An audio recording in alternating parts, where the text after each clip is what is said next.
New York's classic rock, Q1043. Good morning to Lucy Walker. She is a two-time Oscar nominee, and her tremendous documentary is now in theaters. It's called Bring Your Own Brigade. You can see it on the CBS News app and Paramount Plus as of August 20th. This is such an important documentary, and it comes at just the most prescient time because this movie is about the wildfires of 3 years ago that pretty much destroyed Paradise, California. There were also wildfires that didn't get quite as much attention that were going on around the same time in Malibu, but 88 people died. You cannot get out of your head the footage that we saw from Paradise, California, to flee in their cars. And Lucy has the most remarkable coverage.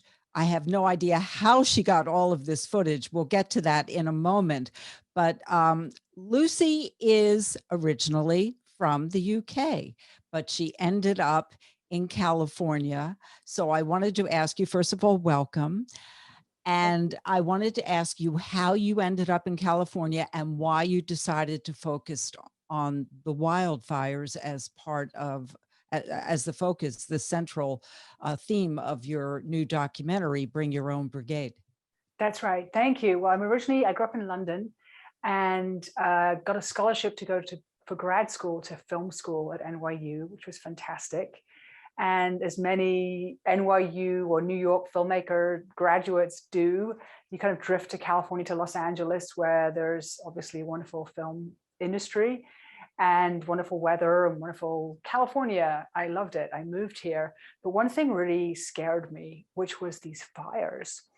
And in London and New York, you feel like fire is a problem we've solved. And why can't you just put it out like where I'm from? And I realized that ultimately through the journey of making the film, that I really hadn't understood the landscape that I was moving to in California was very different.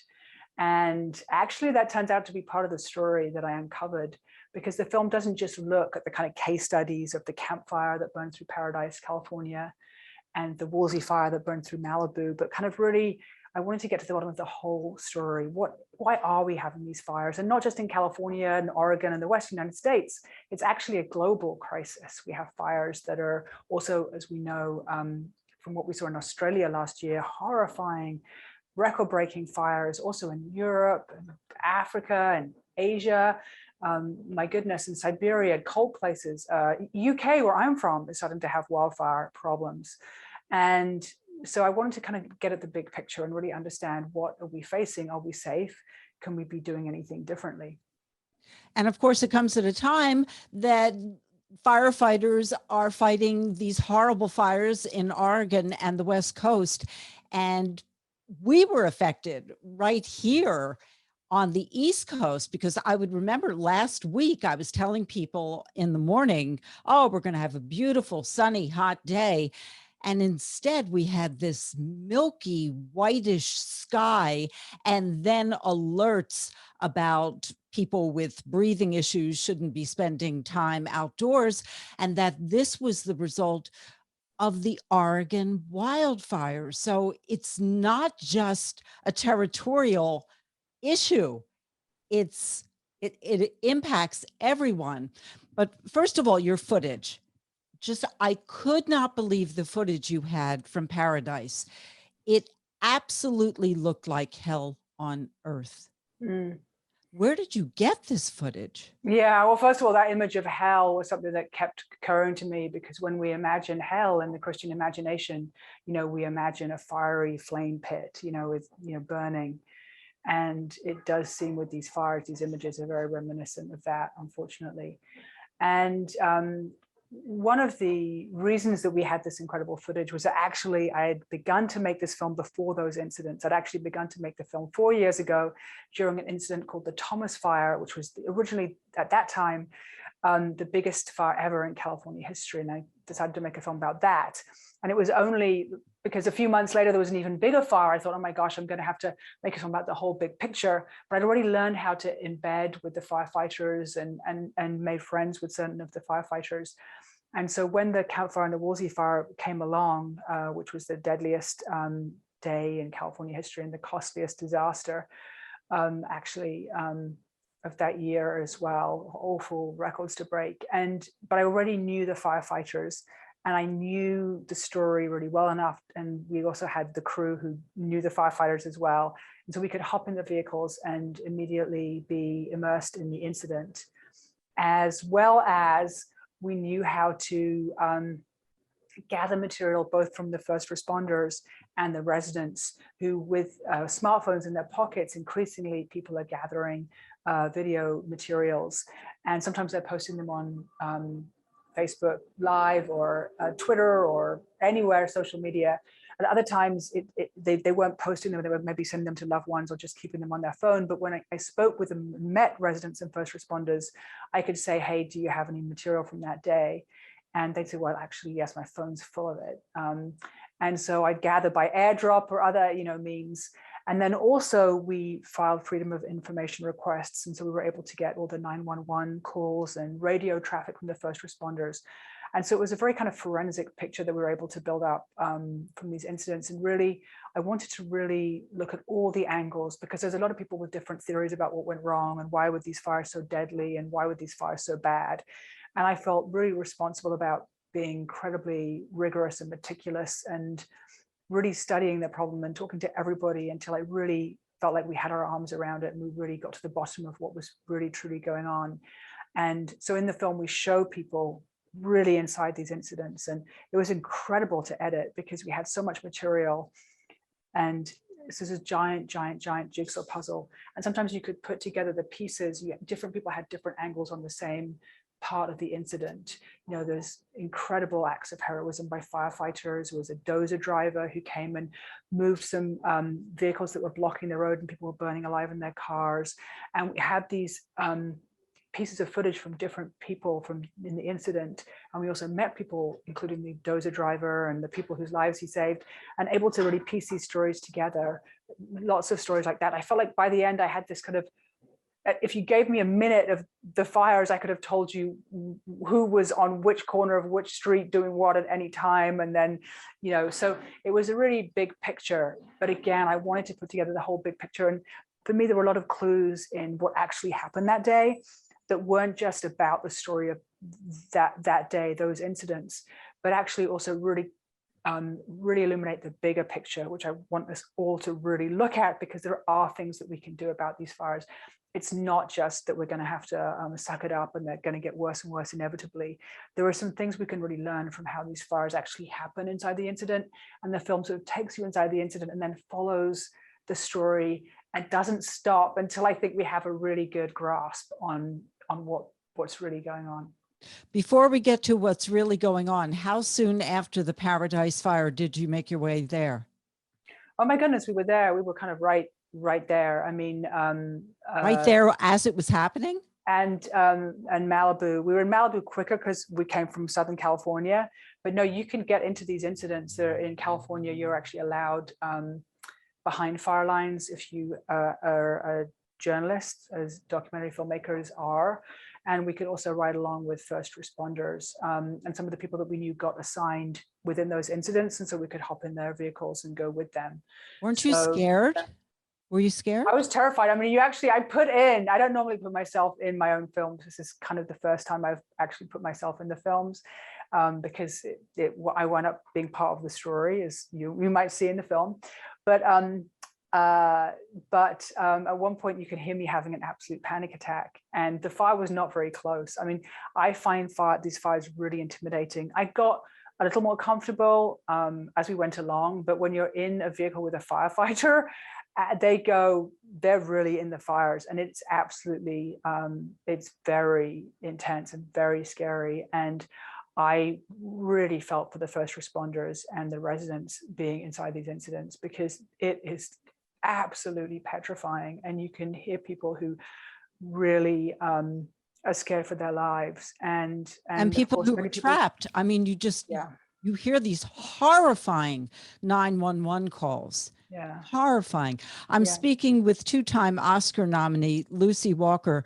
Her latest documentary, Bring Your Own Brigade, is now in theaters, and then you will be able to view it on Paramount Plus and the CBS News app as of August 20th. So what have you uncovered in terms of how we can prevent this from happening over and over and over again? Is it just climate change? Is it poor management of wildlife areas, of forest areas? What is it? What did you find? Yeah. Well, I confess, when I started to make the film, I'd made this assumption that the reason the fires were getting bad was simply because of climate change, because we know climate change is affecting the temperatures, and we're getting these hottest, world-breaking hottest temperatures. And there's such a correlation. In recent years, we've had the worst fires and the highest temperatures. And I really thought that that explained everything. And it turned out I was completely wrong. And that the good news about that is that actually there are things that we can do. And I learned a great deal, and I had not seen that coming. It was quite a surprise to me to realize there was more to the story than climate change, although climate change is a big driving factor, and we break that down kind of specifically. But you also see, for example, the town planning process, and you've realized that the building codes play a huge role, and that actually how we're building and where we're building is a huge factor. And we also look at the logging industry, because there was a call for more logging as a solution to the fires. And I thought, to start with, well, that sounds right. Intuitively, less trees, less to burn, that's going to help us, right? Sounds pretty intuitive. Turns out that was completely wrong. And counterintuitively, the way that the logging industries have been managing the land, actually, in particular, you can see it with the campfire at Paradise, the land that the fire burned through. In the kind of story we follow, we go up to these lands and we see that they were actually under the control of a logging company who had these young plantations. After a previous fire that had burned through there 10 years ago, they clear cut and replanted. And actually those plantations were super flammable. And you can kind of see, looking at that logging was not a solution. And you also understand some of the other factors about logging. We also look at fire suppression. We, again, a lot of people just like me, it turns out my story is kind of apropos, because a lot of immigrants to California had been of European descent, and Northern Europe is this temperate climate. It has patterns of wet and dry seasons that actually never give us these extended dry spells that we get in the Western summers. And actually, fire is natural to the California and the Western landscape. Fires are going to burn through. So if you suppress the fires, the trouble is you're really just setting up fuel for an even bigger fire later. And the more that we've tried to put the fires out, because these other Europeans came to California just as I had done, I said, let's put these fires out, the more you're actually storing up trouble and kicking the can down the road. And when the fires do come along, they burn so much hotter that even the ultimate fire adapted species, the giant sequoia, which are these iconic, wonderful, huge trees that are so, part of the dream of California's landscape, even though they're adapted to live during fires, and lots of them are so old they've seen 50 fires or more, they're actually being burned and killed by fires now, because the fires are burning so much hotter, because there's been this fuel buildup. And we look at, even in Malibu in Southern California as well, that the landscape's changed. And that's when I started to learn about how indigenous people had actually had really fascinating fire practices, and had learned to live with the fire in the landscape in a really interesting and more sustainable way. That now actually there's a big movement back towards how do we work with fire and not treat fire as the enemy. Because if fire is the enemy, unfortunately, we're going to take a lot of casualties, we're going to spend a lot of money, and we're going to lose.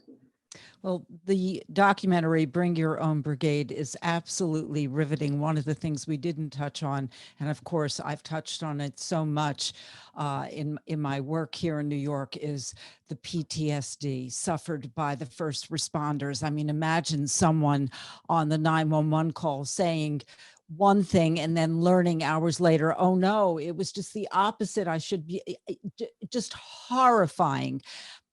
Yeah. You need to see this movie. Bring Your Yeah, and Own I think Brigade. something as well is that you really, it's a kind of, it's not a dry documentary. It's not like a talking heads film. You know, you really No, meet some of no, these you get characters in action. involved with the people who were involved with these Yeah. fires. You get to know them. Yeah. Bring Your Own And it's kind of an Brigade. emotional ride, exactly. And it's kind of an emotional ride, and exactly like you said, you really get a sense of the trauma that's happening because these fires are so bad.